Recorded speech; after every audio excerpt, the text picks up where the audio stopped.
What is the key to human progress? Why are we the rulers of this world? We, Homo sapiens, emerged 200,000 years ago in the African savanna. And as members of the Homo genus, our huge brains gave us rise to introspection, higher order thought, and philosophy.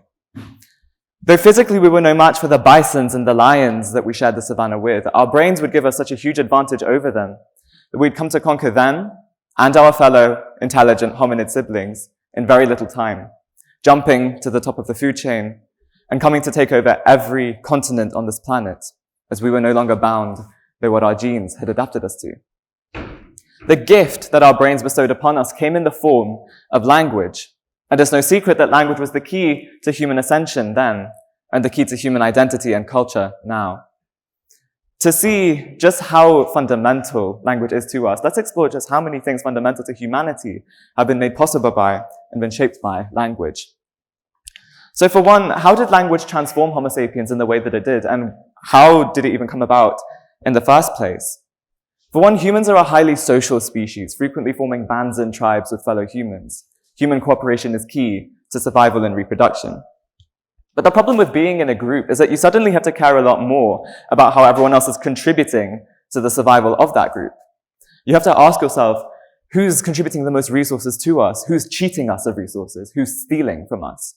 And as a result, who should I trust and who shouldn't I trust? This would have driven the need for all intents and purposes, gossip, which would have helped humans to figure out which ones are the most trustworthy and therefore the best ones to keep around, say in the event of an attack or an accident. Plus, if humans, being so smart, could better synthesize each other's knowledge through a sophisticated communication system, then that would allow them to strategize better and coordinate themselves better so as to more effectively fend off anything that threatens them. But also, humans were innovators. Say a human came across a more effective way of crafting a spear. You would expect that they would keep that knowledge to themselves.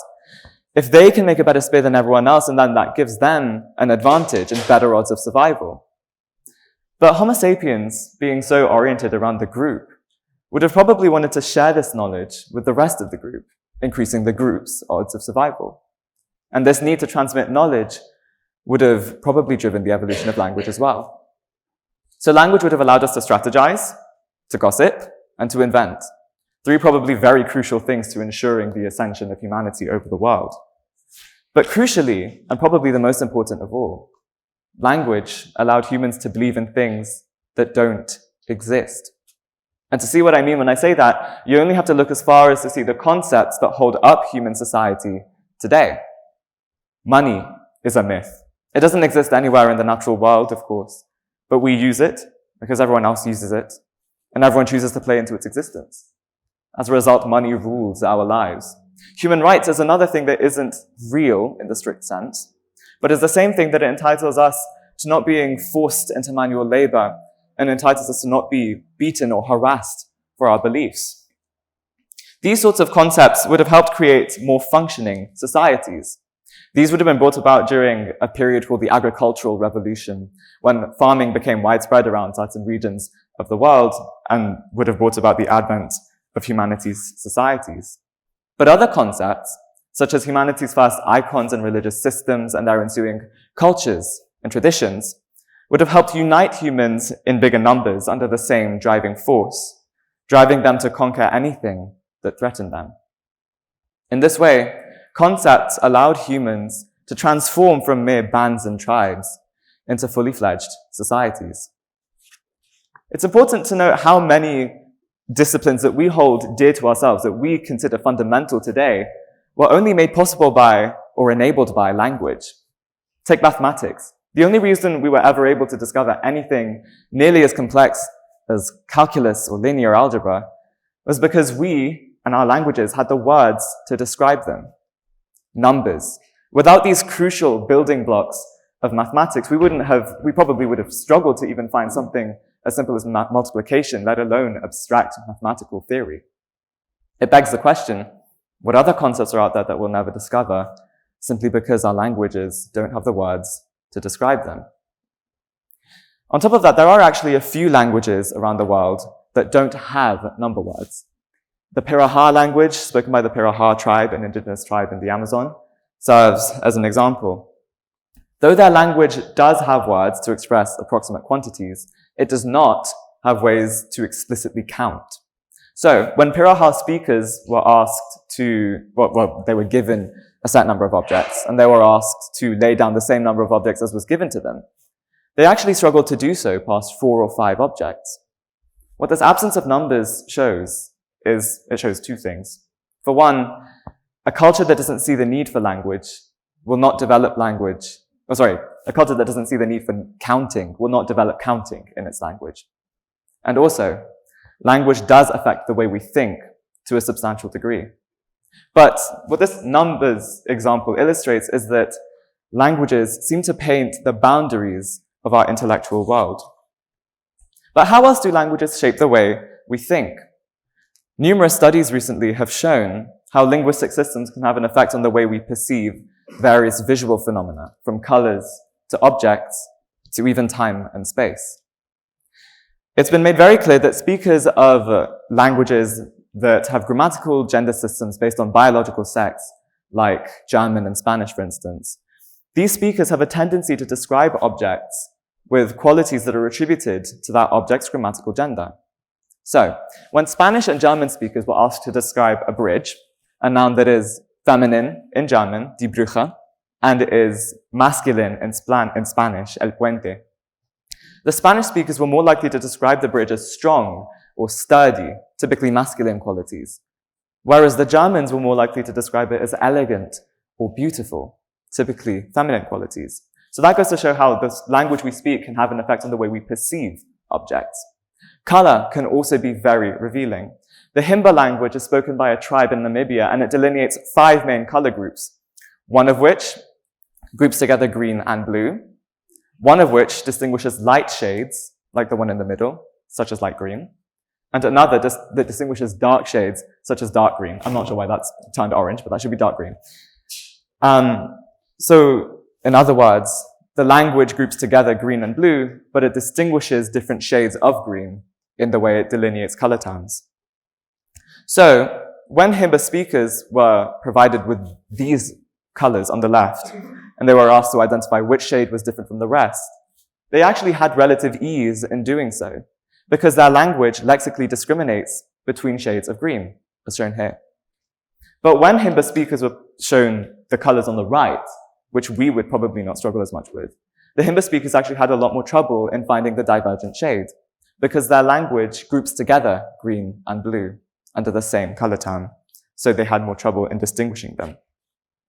So this goes to show that the way a language delineates its color systems has an impact on the way its speakers perceive color as a whole.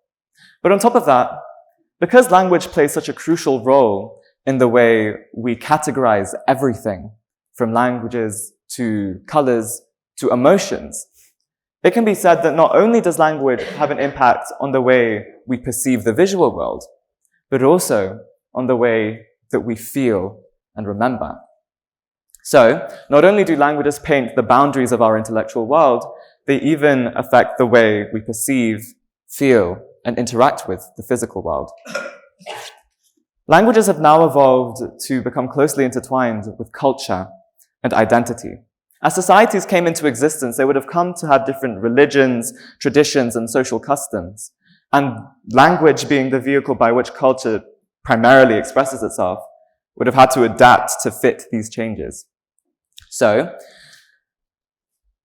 while languages would have adapted to fit these changes, which not only would have driven the evolution of languages, say from Latin to the Romance languages, it would have also caused language to become a reflection of culture. And language would have even stamped itself onto ethnic, religious, and social identity. Many languages, like Korean, have systems of honorifics. These are basically ways to modify sentences so as to reflect the social relationship between the speaker and the addressee. And this can be based on factors such as age, intimacy, or rank, for example. So in Korean, the informal may be used between close friends. Then a step up, the formal may be used between strangers you've never met before. And then the honorific, the highest register, would be used to address someone of significantly higher age, or rank.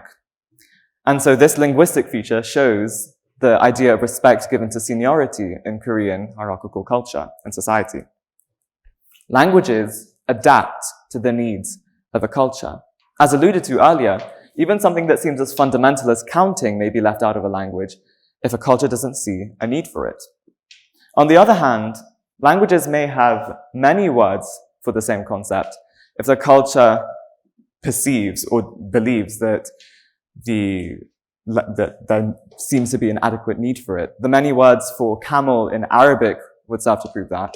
And the value placed on poetry by Arab culture is not, it can be explored in many different ways, namely through the way Arabic expresses various emotional states, such as love, for instance. Take these three examples. The word for true love in Arabic is ishq, but the word wala describes a passionate obsession rooted in agitation or even confusion, and the word daim describes an extreme amorous obsession to the point of subservience to someone else. This is often why people say that to learn a new language is to learn a new culture, because to learn a new language, you must look past it and look at its cultural and at the culture that speaks it, so as to have a better understanding of how that language works. It doesn't suffice to just know the words and the grammar, because ultimately, languages serve to transmit and reflect the values of the cultures that speak them. So maybe it's more appropriate to say that language is shaped by culture, because language is the essence of culture and the key that unlocks it. Language has also evolved to become a huge marker of social, ethnic, and religious identity. Religions are united and categorized by liturgical languages. Ancient Hebrew fell out of use under the Neo-Babylonian Empire, as shown here, after specifically a period called the Babylonian exile, when Jews were forced out of Israel. And this caused Jews to drop the use of ancient Hebrew in daily communication in favor of another language called Aramaic. Jews would go on to be expelled to various other parts of the world. But many years later, the Zionist movement allowed Jews to return to Israel. And this would have been after having lived in regions like Eastern Europe, Iberia, and North Africa for so long, speaking all sorts of different languages, none of them being Hebrew. So because the only thing that these now widely estranged people had in common was their religion, the language of that religion came back into use after having been unused in daily discourse for around 1,000 years. Hebrew is a representation of true linguistic revival and was and continues to be a marker of Jewish identity.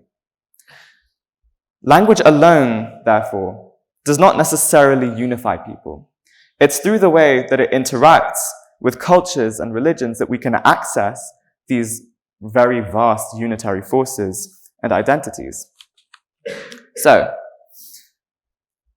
if language, as I've demonstrated, has such a crucial role in culture and identity, and provides a way for cultures to grind the lens through which they view the world, then it would seem that language is one of the most fundamental ways through which we can access our ethnic, religious, and cultural identities, completing part of that grand mosaic of what it means to be who we are. What that means is losing a language doesn't just mean losing the ability to communicate with someone else, but the ability to understand who you are. You lose a part of yourself. It causes us to question who we are, and it would seem that to lose a language is thus to lose everything. The reality is that of the 7,000 languages that exist today, over 50% of them are endangered and classed to go extinct by the end of the century. And the reason as to why languages die is not always because we provoke it. Of course, sometimes that is the case. Various political ideologies, like the ones enacted by Francisco Franco during the nationalist era of Spain, worked to suppress minority languages. In the case of Spain, this would have been languages like Catalan. But the main reason as to why we lose languages is due to assimilation. If the speaker of a minority language finds that learning the majority language will give them better access to education, better job opportunities, and help them to integrate into wider society, then they'll have to pick up that language, often at the cost of their old one. And we already know what effects that can have on us. Though it is true that linguistic diversity can lead to tension and conflict, say, maybe an example would be the Dravidian movement, as shown here. These are the Dravidian languages. the truth is that we cannot stem towards a world of linguistic homogeneity. Tensions and conflicts may always arise between people of different religious, ethnic, and even linguistic standing. But we cannot afford to lose these cultures and identities through the erasure of language. The diversity of language is not only what gives our world intrigue, but is what crucially makes us human. To lose this linguistic diversity would be a catastrophic blow to the essence of humanity. Languages allowed humans to take over the world. They have shaped the way we perceive and interact with the world, and they represent the limits of what we can think and innovate. Embodying not just communication, but also an inseparable part of our culture and identity. Moving forward, we must choose to preserve our dying languages and to save these cherished identities before they fade into extinction, rendering the color of humanity duller and duller, year after year. Thank you.